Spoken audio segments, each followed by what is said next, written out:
اگر رژیم های تعیین جنسیت برای شما دوست عزیز هم سوال برانگیز هست، اینکه آیا واقعیت داره نداره، چقدر میشه بهشون اطمینان کرد، خوشحال میشم که این ویدیو رو دنبال کنید.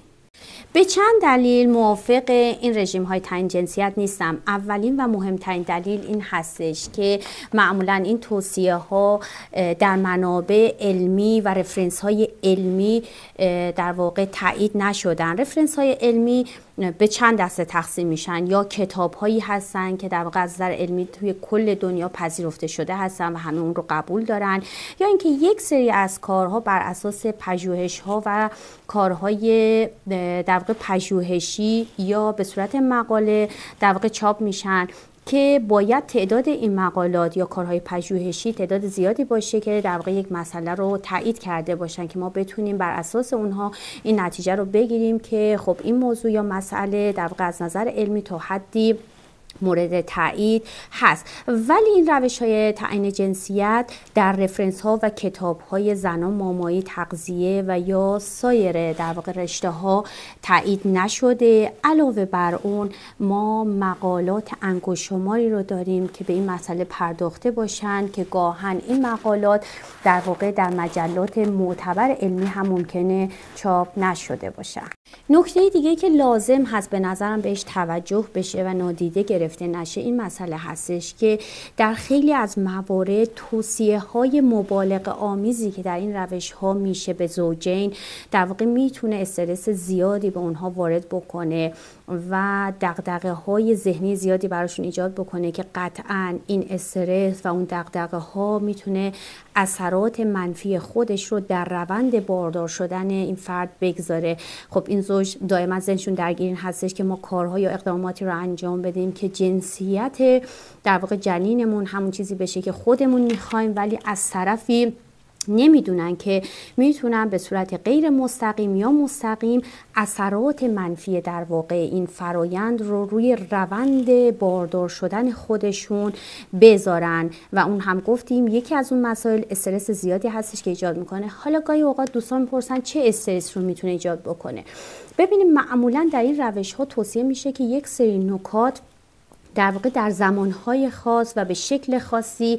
انجام بشه که میتونه قبل از رابطه، حین رابطه و بعد از رابطه جنسی در واقع نکات رعایت بشه. خب خانم یا اون آقا باید دائما ذهنشون درگیر این مسئله باشه که خب پس من قبل از رابطه فلان دمنوش رو تهیه بکنم، فلان مایه رو باید مصرف بکنم،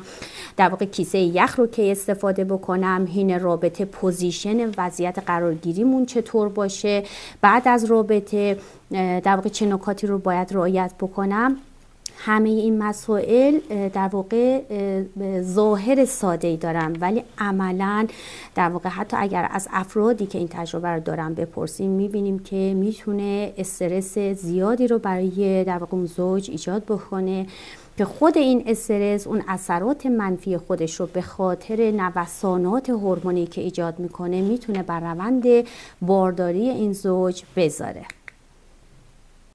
و نکته مهم دیگه این هستش که توصیه های در واقع مبالغه آمیز روش های تعیین جنسیت در خیلی از موارد میتونه به صورت مستقیم یا غیر مستقیم اثرات منفی رو بر روی روابط جنسی یک زوج بذارن و به دنبال اون قطعا روابط عاطفی و زناشویی یک زوج تحت تاثیر قرار میگیره. همونطور که میدونیم روابط جنسی یک زوج در واقع تابع یک قوانین خاصی، شرایط ویژه‌ای، زمان و مکان خاصی نیست. اما در این توصیه ها معمولا روابط جنسی باید تحت شرایط خاصی، شیوه خاصی، قوانین خاصی، اقدامات و مقدمات قبل و بعد خاصی در واقع باید اتفاق بیفته و این مسئله رو هم باید در نظر داشته باشیم که در واقع این مسئله ممکنه برای یک زوجی برای ماه‌ها یا زمان طولانی تکرار بشه. قطعاً خودش میتونه باعث یک سری دلزدگی‌های جنسی، بیمیلی‌های جنسی و نهایتاً مشکلات جدی جنسی و زناشویی در یک زوج بشه که این مسئله هم در واقع قابل توجهه. دوست عزیز، اگر به مباحث سلامت جنسی و باروری علاقمند هستی، خوشحال میشم که چنل من رو سابسکرایب بکنین و زنگوله رو هم بزنین تا از جدیدترین ویدیوهای من مطلع بشین. همچنین اگر سوالی دارین لطفاً برام کامنت بذارین، حتما در اولین فرصت پاسخگو خواهم بود.